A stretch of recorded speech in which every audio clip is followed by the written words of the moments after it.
እንትንም በለው እንትን እዚህኛው ጠረጴዛ ላይ ቡድን ስም መውጣት አለበት ቢባል ምን አይነት ስም ትሰጡታላችሁ? እንትንም በለው እንትን በለው ይቻላል። እንትን አይ እንትንም አይደለም ግን ሐሳቡ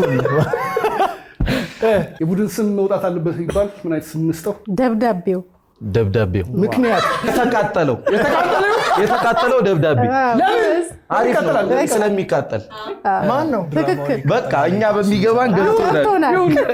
እሺ ጥዝ አረ ጥዝ እያለ ጆሮ ላይ የሚያስቸግረው አይደለም የነሱ ዘር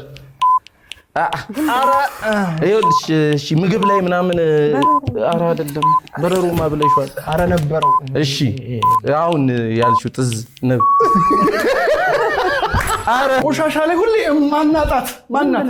ዝንብ ማር የምታወጣው ማናት? ችግር የለውም ስሙ ነው የምር እናሻሽለዋል። በምን ታሻሽሏል? እንዳለ ነው እንዴ ያጣሁት ዝንብ ጥዝ እያለ